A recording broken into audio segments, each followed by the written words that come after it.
Hi ஹாய்ஸ், நம்ம வீட்டுக்கிட்ட ஒரு பெரிய கம்மா இருக்குது. நான் காமிக்கலான்னு பார்த்தா என்னால் அது முடியலை. அதுக்கு பதிலாக நான் வேறு ஒன்று உங்கள்கிட்ட காமிக்க போகிறேன். அது என்னன்னா, நம்ம வீட்டுக்கிட்ட நம்ம மாமாவோட கோழிக்குண்டு தான். வாங்க கோழிக்குண்டுக்குள்ள பேர்லாம் உங்களோட வீடு இந்த இருக்கு பாருங்க, கோழிக்குண்டு. நான் உங்களுக்கு கிச்சக்கு வச்சு எடுத்து காமிக்கிறேன். இந்த பாருங்க, இங்கே குஞ்சு இருக்கு. இந்த உட்காந்துருக்கு பாருங்க, வாத்து குஞ்சு மாதிரி உட்காந்துருக்கும். இது பேர் அதான் நான் காவா குஞ்சுன்னு வச்சுருக்கேன். அந்த கத்த ஆரம்பிச்சு வச்சு பார்த்தீங்களா, அதான் நம்ம வந்துடக்கூடாது, வந்தால் கத்த ஆரம்பிச்சிடும். நான் போன வீடியோவில் சொல்லியிருந்தேன் கம்மா காட்டுறேன்ட்டு. என் கமெண்ட்ஸில் எல்லாருமே கேட்டனால நான் கம்மா காட்டுறேன்னு சொல்லியிருந்தேன். இந்த பாருங்க, இதுதான் கம்மா. இன்னும் நிறையா இருக்கும், அந்த பக்கம்லாம் இருக்கும். நாங்கள் அங்கிட்டலாம் போகாமல் எங்கள் வீட்டு மாடியிலேருந்து இருக்கோம். அது பால் பண்ண இங்கிட்டு இறந்தவங்களும் அங்கே போய் இது கொடுக்கலாம். நீர்மலை எடுக்க வருவாங்க. இந்த பக்கம் இந்த கேட்டில் இருக்கிற இந்த கேட்டுக்கிட்ட நீர்மலை எடுக்க வருவாங்க. நிறைய பேருக்கு பிடிச்சது இந்த அழகான ஃப்ரெஷ்ஷு காட்டுரோஜா, அது இதுன்னு. இது எங்கள் வீட்டில் இருக்கிற சோபா, அழகானது. உட்காந்தா நல்லா மெத்து நின்றுக்கும்.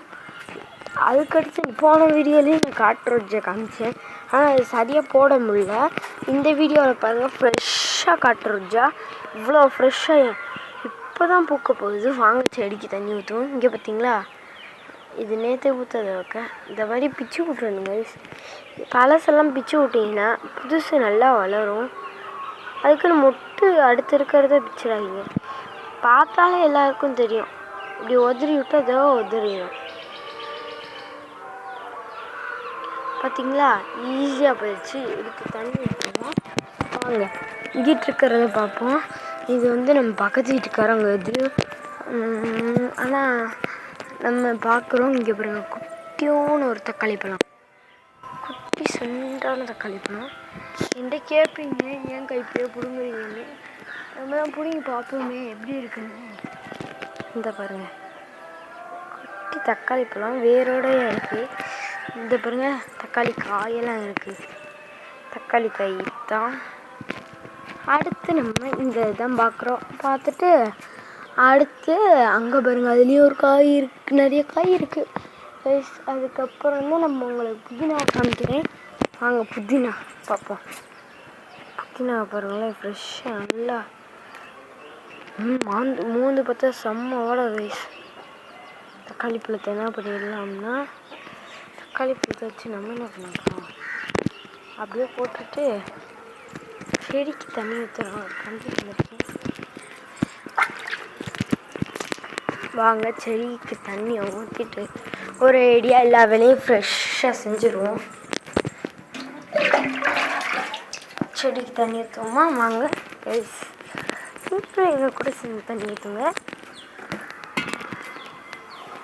நீங்களும் எங்கள் கூட சேர்ந்து தண்ணி ஊற்றுங்க, பார்த்து தண்ணி ஊற்றுங்க. செடிக்கு தண்ணி ஊற்றுறது நல்லது. நம்ம மண்ணில் இருக்கிறதுக்கு ரொம்ப ஃப்ரெஷ்ஷானது. நம்ம ஊசி எடுத்துகிட்டு போடணும். நாங்கள் தூதுவளை செடி இருக்குது.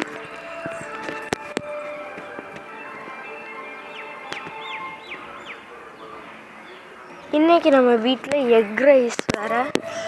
எனக்கு வேறு ஃபீவர், அதனால இட்லி ரைஸ் சாப்பிட்டுக்கிறது.